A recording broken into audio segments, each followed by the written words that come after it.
अस्सलाम वालेकुम जी। अब्दुल गफूर साहब हमारे साथ हैं। गफूर साहब, आप कहाँ से हैं, किस शहर से हैं? जी मैं अब्दुल गफूर, मैं पीर महल से हूँ।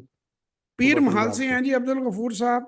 बहुत अच्छे बंदे हैं। हम इनके पोर्टफोलियो, इनकी मुआशी हैसियत या इनके बारे में कोई और बात हम नहीं करेंगे। तो मैंने अब्दुल गफूर साहब कुछ 2-3 महीने से कहते हैं कि जी मैं आपकी वीडियोस और बहुत से लोगों की वीडियोस जो है वो देखकर मैं इस काम में आ गया, और अल्लाह ने इनको बचा लिया। इन्होंने कोई नुकसान नहीं किया, शुक्र है खुदा का। इन्होंने एक अमाउंट जो मैं अप्रूव नहीं करता करता होता उससे ज़्यादा से सीधी इन्होंने एंट्री भी ले ली। और कहते हैं, मैंने इनसे पहला सवाल किया जो मैं अक्सर लोगों से पूछता हूँ, और आप अपने आप से ज़रूर करें शेयर खरीदने से पहले, कि आपने अपना पहला शेयर क्या समझ के लिया था, क्या सोचा था, वो फैसला कैसे लिया? तो इन्होंने कहा जी वो गार्डर थे, मुझे साहब ने कहा मुगल के गार्डर बहुत अच्छे हैं, मैंने कमरा बनाया तो मैंने मुगल मुगल स्टील में, मैंने कहा चलो जी मैं इसका पहला शेयर ले लेता हूँ। तो never buy okay. Stocks like that. कभी जिंदगी में फाइनेंशियली कंपनी की वायबिलिटी में, ये नहीं कह रहा कि मुगल अच्छा है या बुरा है, ना मैं आप लोगों से ये कह रहा हूँ कि इन्हें उसमें फायदा हुआ या नुकसान हुआ। मैं आपको ये कह रहा हूँ कि सोने की कंपनी भी हो, कि जी बर्गर आपने अच्छा लगता है मैकडोनल्ड का, तो मैकडोनल्ड के शेयर में काम नहीं करना। पहले वायबिलिटी देखनी है। हो सकता है केएफसी की रेट ऑफ रिटर्न ज्यादा नजर आती हो, तो मैं केएफसी में पैसे लगाऊंगा, खाऊंगा रोज। मैं वो जो मुझे मुझे जो डिविडेंड आएगा उससे मैं खाऊंगा मैकडोनल्ड का बर्गर, क्योंकि मुझे मैकडोनल्ड अच्छा लगता है। हाँ जी। लेकिन मैं केएफसी या पिज्जा हट के शेयर में इन्वेस्ट करूंगा, या अगर मैं पेप्सी पीता हूँ, फर्ज करें मुझे पेप्सी पसंद है, ठीक है, वो आप हम्म, खुलाफ ना हम्म, मेरे हो जाइएगा कि वो जी यहूदी पेप्सी बनाते हैं, मुझे पता है सब कुछ कौन क्या बनाता है, मैं उस बहस में नहीं पढ़ रहा यार, पेप्सी मुंह से निकल गए या बर्गर निकल गए।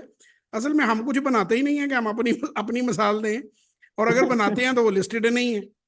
उस बिजनेस के बारे में लिखा होता है अल्हम्दुलिल्लाह 200 साल से हमारी कोई ब्रांच नहीं, एक ही होटल के हमने 6 हिस्से कर लिए हैं, और अब 6 भाई हम एक दूसरे से लड़ते हैं अब्बा जी के मरने के बाद। एक्सपेंशन तो करनी नहीं ना हमने। तो हाँ जी, एक्सपेंशन। बात यह है कि अगर आपको पेप्सी फर्ज करें बहुत पसंद है, और लेकिन प्रॉफिटेबिलिटी कोका कोला की ज्यादा है, तो भाई शेयर कोका कोला का खरीदो, और पेप्सी। इन्वेस्ट जो है वो जो है एंजॉय उसके डिविडेंड से पेप्सी करो। ठीक है ना? तो जिस चीज की अंदर मुनाफा, सबसे पहली चीजें कुछ मैंने इनको पॉइंट्स बताए हैं जो हम अपनी बेसिक उसमें बताते हैं। आ, वो बताकर इनकी परसेप्शन चेंज की है मैंने स्टॉक मार्केट के बारे में। दूसरी मैंने भाईजान की गलती जो देखी थी कि टेक्निकल पे इनका ओवर एम्फोसिस था। इनको किसी ने, जो कि मार्केट के अंदर जितने भी फ्रॉडिये हैं, एक बात याद रखें, जो बंदा आपको कहता है टेक्निकल्स टेक्निकल्स टेक्निकल्स, 98% वो फ्रॉड है, उसे काम नहीं आता। क्योंकि वो तो छोटा सा बच्चा भी बैठ गया तो वो 5-6 कैंडलों के नाम याद कर लेगा और ऐसे ही आपको घुमाई जाएगा, ओहो हो, इसमें ये बन गया, उसमें कुछ नहीं बना यार। It is simple price movement. और अगेन मैं कहता हूं कि कैंडल फंडामेंटल ज्यादा बनानी कौन सा इंपॉर्टेंट। मुश्किल काम है। अगर 100 रुपया या 25 रुपए शेयर का, 25 रुपए लट से शेयर की मार्केट में वैल्यू है, और 1 लाख शेयर का काम हुआ, तो यार 25 लाख रुपए डालो और जैसी मर्जी कैंडल बना लो। सो कैंडल्स आर डिसेप्टिव।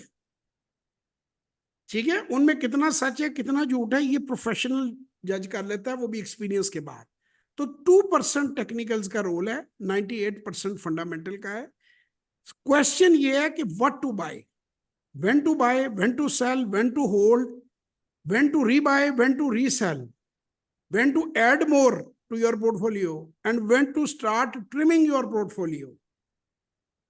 जरा गौर करें, आपको समझ आइए गफार भाई मैंने क्या बातें की जी हैं। सर। जी सर। कब आई खरीदा जाए, क्या खरीदा जाए, कब खरीदना क्यों है, कब खरीदा बेचना जाए, है, कब तक, कितना खरीदा जाए, तो कब किस बेच कीमत देंगे। तक होल्ड किया जाए, किस कीमत के बाद अनरियलिस्टिक लग रही है आपकी प्राइस, उसे बेचना शुरू कर दिया जाए, ऐसा इस्तेमाल बेचा जाए, डिप लग जाए तो फिर कहां एंट्री दोबारा डाली जाए। इट होल्ड्स ट्रू फॉर आलू, it holds all true sir. For केला, बनाना, स्ट्रॉबेरी।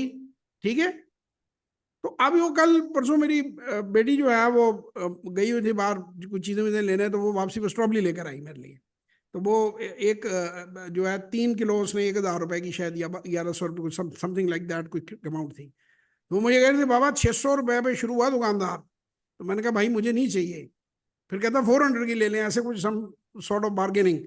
तो कहती, मैंने कहा मैं बार्गेनिंग। 3 किलो लूंगी, 1000 की देनी है या 1050 को समथिंग लाइक दैट। तो कहती मैं निगोशिएट, देखें मैंने एक एक चुन के लाई हूँ। तो दैट स्टॉक मार्केट। अगर आप 600 की स्ट्रॉबेरी ले लोगे और फर्ज करो आप आगे बेचते हो, आप ताजर हो, तो भाई मार्केट में वो सामने वाला कहेगा भाई मेरे को 550 ले लो,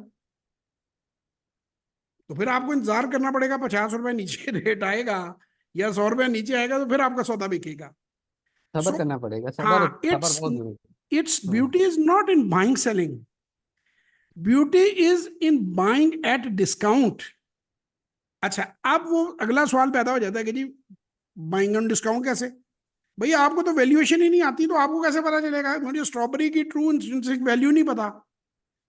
अब लेट अस से हमने स्ट्रॉबेरी की ट्रू इंट्रिंसिक वैल्यू कैसे निकालनी है? अगर हमें हम्म, पता है कि 50 मेरे दोस्त अफ्तारी के लिए स्ट्रॉबेरी लेते हैं और मैं ग्रुप में डालता हूँ, मुझे बताते हैं यार, कोई मुझे कहता है यार 380 में लेके आया हूँ, कोई कहता है मैं 375 में लेकर आया हूँ, 360 में लेकर आया हूँ, तो इसका मतलब है कि if it is below 350 I should immediately by it. If it is about above 400 I should be careful, क्योंकि हम्म, ये कमोडिटी है ना। तो stock is not hmm, commodity, stock की तो अर्निंग पे होती है, मैं उसकी मिसाल देना नहीं चाहता। कमोडिटी सप्लाई डिमांड पे खेलती है। इसका मतलब है कि जितनी सप्लाई मार्केट में इस वक्त स्ट्रॉबेरी की है इस सीजन में, रमजान में, आज की डेट में, उसके मुताबिक बिल्कुल below 350 is a good deal, above बिल्कुल। 400 is not a good deal. हाँ, बिल्कुल। तो if I want to buy, ये है प्योर टेक्निकल, ये प्योर हम्म, टेक्निकल है, इसीलिए घाटा पड़ता है, क्योंकि एकदम क्या हुआ कि किसी ने ट्रक छोड़ दिए, आ गए स्ट्रॉबेरी की, कहीं से बड़ी क्रॉप आ गई, मुझे नहीं पता। तो मेरी जो स्टॉक में ली हुई 350 की मैं शेक बेचता हूँ, कुछ करता हूँ, तो वो 150 रह जाएगी और वो हम्म, लेगी 150 थे, तो मैं उसे स्टोर नहीं कर सकता, मैं मारा जाऊंगा। ठीक है। लेकिन जो इंडस्ट्री होती है उसमें आपको पता है कि इतनी, हर महीने के बाद 6 स्ट्रॉबेरियां और 100 स्ट्रॉबेरी के पीछे 4 स्ट्रॉबेरियां और ऐड हो रही हैं। ठीक है। अब इसे स्ट्रॉबेरी की जगह आप कोई ऐसी आइटम कर लें कि जिसकी लॉन्ग टर्म लाइफ है, आप इसको पेप्सी के कैन कर लें, कोई ऐसी चीज हम्म, कर लें, कोई ये लैपटॉप कर लें, कोई आईफोन कर लें। कि एक तो मसला है ना कि जिनके खिलाफ कंपेरिजन आनी है, सब कुछ तो वही बनाते हैं, हम सिर्फ दुश्मन के बच्चे को पढ़ाते हैं। हूँ मतलब करिए कि वो वो साफ ज़ाहिर है, वो जब उनकी हम बाईकाट भी करते हैं, सबसे पहले हमारे लोग मरते हैं, वो जो रिटेलर मरेगा, सबसे उसके पहले कहोगे बाद इंटरनेट, सबसे पहले कहोगे वो इंटरनेट लेकर। वो भी होना था। उसके बाद कहोगे जूम जिसपे हम बात कर रहे हैं वो भी उनकी। उसके अभी बाद भाईजान ने एंट्री लगाई हुई है, ये भी होना थी। जी। अपना तो यार फिर चूरन ही रह जाता है कि इंसाफ दा, फिर वही ऐसी खरीद बेच सकने, और तो कुछ है असि छड़ी नहीं। बहरहाल खैर, ये इट्स हाँ ऑन जी, लाइक। हमारे तो ढाबे ही होते हैं जी, वो दूसरी अल्लाह के ऊपर। अल्लाह अल्लाह हमारी कौम को, उम्मत मुस्लिमा को भी हिदायत दे और हमें भी हिदायत दे। हम इस काबिल बने तो कोई आपको कुछ नहीं कह सकता। जब आप फाइनेंशियल पावर बन जाते हैं दुनिया में, तो आपको कभी कोई मुल्क हरास नहीं करता, डाडे नू कभी कोई हरास नहीं करता। जे तुहानू यकीन ना होवे तो किसी बड़े अमीर बंदे दे पुत्र नू ना 5-6 बच्चे नू चपेड़ा मार के आओ, फिर देखो ਤੁਹਾਡੇ घर किन्नी देर च पुलिस आएगी तो ਤੁਹਾਡਾ की हाल करेगी।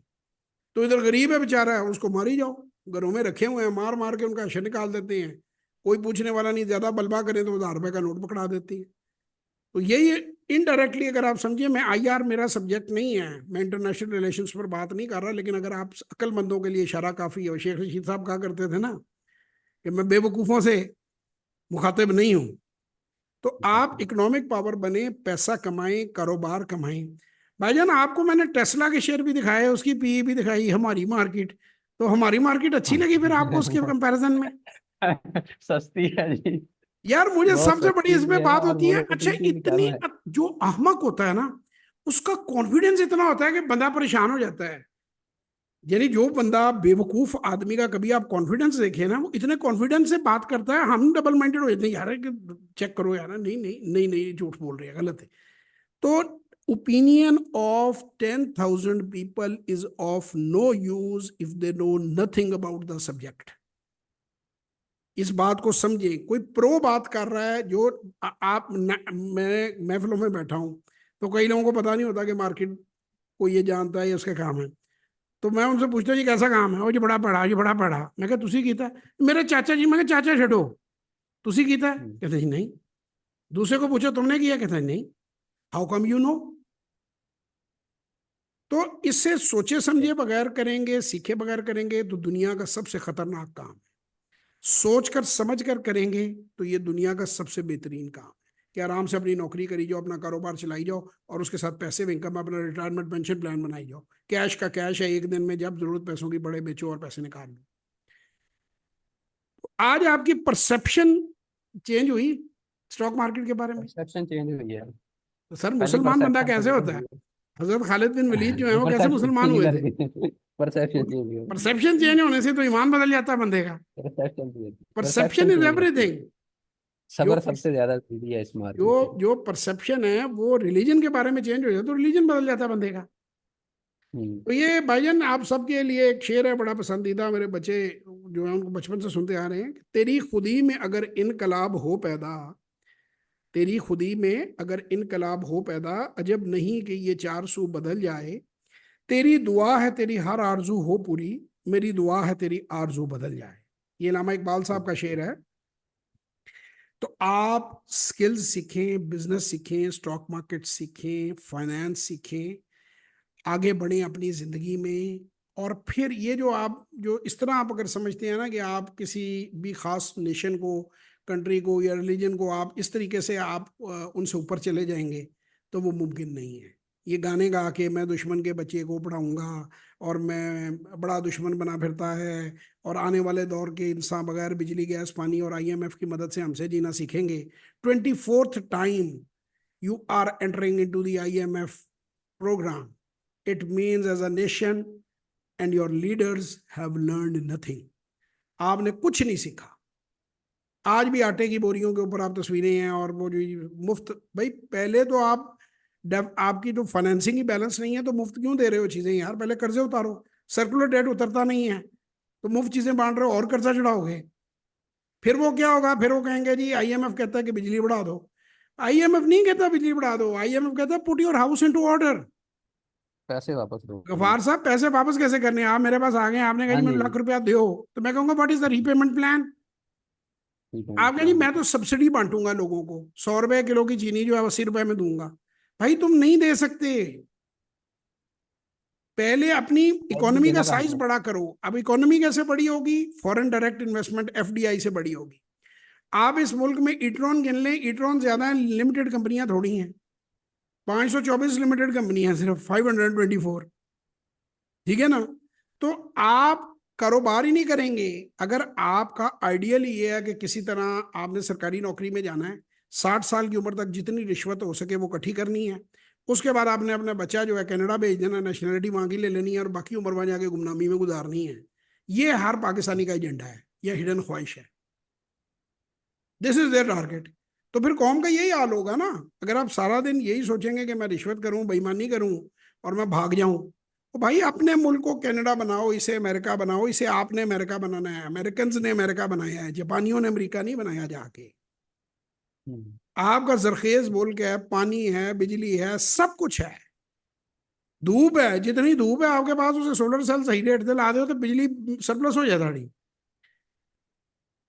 लेकिन वो सोलर ये की तो है कि फ्री। मिस मैनेजमेंट, ये बजाय आटे के तोड़े देने के अगर गरीब को एक एक सोलर प्लेट दे दी जाती है तो उसकी बिजली का मसला हल हो जाए, एक पखा चला लेना बेचारा। सरकारी खजाने से चार निकलनी थी। और एक वही मैं कह रहा कॉम्पिटिशन। हूँ, नहीं सर उसका भी बेस्ट तरीका ये है कि इंटरेस्ट फ्रेज या सब्सिडाइज दे दें, गवर्नमेंट सब्सिडाइज दे दे। यूके वगैरह में आपको पता है, बाहर के कई ममालिक में अगर आप अपनी छत पे सोलर नहीं लगाते तो गवर्नमेंट आपकी छत बोरो करके वो सोलर लगा देती है, वो आपको कुछ पैसे दे देती है उसके, वो उनकी प्रॉपर्टी आपकी छत पे लगा देती है। तो हम्म। वो भी ऑप्शन होती है वहाँ। आप यही ऑप्शन गरीब को दे दें, उसके किराए का ही 10% कम हो जाएगा, उसकी छत पे तो ला लो यार, उसी बिजली प्रोड्यूस करो। वो गवर्नमेंट की बिजली होती है, ग्रिड में चली जाती है वापस। तो बहरहाल खैर 1001 चीजें की जा सकती हैं, वो हमारा काम नहीं है। हमारा काम फाइनेंस इकोनॉमी को पढ़ना है। मैं तो एक ही बच्चों को मिसाल दूंगा, एक ही बात समझाऊंगा। इंडिया की हालत हमसे कोई फर्क नहीं थी 80s 90s में। आज अरबों रुपए की 118 बिलियन के ऊपर अडानी जो है वो अंबानी ग्रुप है, 50 बिलियन पे अडानी ग्रुप है, कोई आपका 300 200 250 बिलियन के ऊपर जो है टाटा ग्रुप है। तो वो इन्हीं को जोड़े, हम 1 बिलियन के लिए आईएमएफ से नेगोशिएशन कर रहे हैं। तो आप अगर अपने मुल्क में कारोबार को फरोग देंगे तो आप भी उनकी तरह मजबूत हो जाएंगे। उन्होंने उन्होंने कैसे किया? 1960s में कोरिया का बड़ा बुरा हाल था। आज कोरिया की मैं देख रहा जी $389 बिलियन एनुअल एक्सपोर्ट्स है कोरिया की, $389 बिलियन। और आपको पता है कि 20% एक्सपोर्ट उसमें से सिर्फ सैमसंग की है। पूरे सिर्फ मुल्कों को सैमसंग। एक एक कंपनी बना जाती है। ये जो 5-6 ग्रुप मैंने इनके नाम लिए ना, इंडिया की जीडीपी इसके ऊपर खड़ी है। कई कंपनियां ऐसी हैं जो अपने मुल्क से बड़ी हैं। हाँ जी, तो अगर आप मतलब आपको टाटा की बताओ, टीसीएल जो है, Tata consultancy limited, market capitalisation $100 billion, आपकी टोटल मार्केट कैपिटलाइजेशन $40 बिलियन से कम है।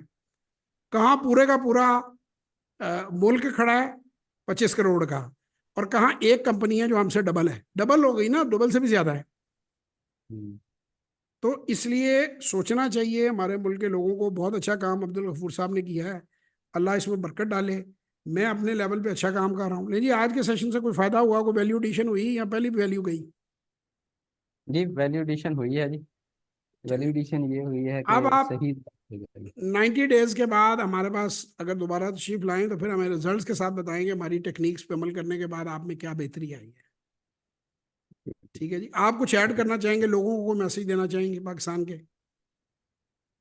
मैं स्टॉक मार्केट से रिलेटेड लोगों से कहना चाहूँगा जी, कि जो है ना, पहले सबसे पहले फंडामेंटल को देखें, कंपनी के फंडामेंटल देखें, और उसके बाद इसको पैसिव लें कि ये जो हमारी इनकम है ना, ये पैसिव है। एक्टिव काम कोई और करें। इस पर बिल्कुल आराम से बैठ कर देखें कि बिल्कुल। ये अब की कंपनी चल रही है उधर, वो आपको डिविडेंड भेजेगी। अगर आप देखते हैं उसकी प्राइस बढ़ रही है, बेच दें। कम हो रही है, नहीं जो उसको खरीद। मज दूध पींदे रहो बैठे, भैंस हाँ वो जी खड़ी है बिल्कुल। आपकी, दूध दे रही बिल्कुल है। भैया। दूसरी बात, जी मैं ये आपको ये कहूंगा कि हर बंदा ये काम सीखे। ये मेरा है, उसको थोड़े सरमाए से शुरू करे। हर बंदा जिसके हाथ में स्मार्टफोन है ना, उसको, चाहे वो घर की मासी है, चाहे ड्राइवर है, चाहे कोई बंदा है, वो ये काम अरे सीख ये ले। 100 रुपए से भी सीख सकते हैं आप, अगर बिल्कुल सीखना सीख चाहें सकते तो। हैं। 100 रुपए में कई शेयर हैं जो मैं अगर 100 रुपए, दस रियलिस्टिकली रुपए में लोगों भी को आते कहता हूँ कि हैं। 25,000 जब उनके पास जमा हो जाए ना, कम अज कम, तो फिर वो इस तरफ रुजू करे। 100 जरा मतलब वो अकाउंट नहीं खोलेगा ना, ब्रोकर अकाउंट नहीं खोलेगा, ट्रांजैक्शन बैंक भी अकाउंट नहीं खोलेगा 100 रुपए से। 2000 में पहले आपको खोलते बैंक हैं। अकाउंट चाहिए, फिर ब्रोकर का अकाउंट चाहिए, फिर वो थोड़े बहुत चार्जेस भी चाहिए। तो आप हम्म। 25,000 जेन में रखें कि आपके पास 25,000 जब इकट्ठे हो जाएं। मैंने सर इंटरप्ट कर रहा हूँ मैं आपको, मैंने भी यही सोचा था जब मैं मार्केट में आया था ना, कि मेरे पास जो मोबाइल है ना, ये 30,000 का है। अगर ये इस वक्त मेरे हाथ से गिर गया ना, तो बस खत्म हो गया। यही मैं तो लोगों को कहता अगर हूँ। मैं उस 30,000 से अगर मैं एक चीज सीख लूंगा, हो सकता है अगर मैं सीख जाऊंगा तो मुझे उसकी सर ये बेनिफिट हो। अदरवाइज भी 3 महीने यही बाद, सोच 3 सालों रखा बाद है। खत्म हो जाना है। इसने वैसे ही ऑब्सलीट हो जाना है, हेल्ड होने लगना हाँ जी है, हो जाएगा। कॉल कॉल नहीं इसने हेलो। लेनी। इसने 3 साल इसकी मैक्सिमम लाइफ है, 25 से 33% डिप्लीशन हो जाती है हर साल इस पे। जी जो बिल्कुल आपके ऐसी। मोबाइल है ना, वो तीन चलती मैक्सिमम नहीं, 3 साढ़े 3 साल। एप्स नहीं चलती इसके ऊपर, एप्स ही नहीं चलेगी। हाँ जी, तो वो ऐप ही नहीं आप डाउनलोड होनी कोई। लेकिन जनाब अपना हम्म। बहुत ख्याल रखें, दुआओं में याद रखें। इंशाल्लाह ताला जिंदगी रही तो आपसे फिर मुलाकात होगी। जी पाकिस्तान बहुत शुक्रिया। जिंदाबाद। धन्यवाद।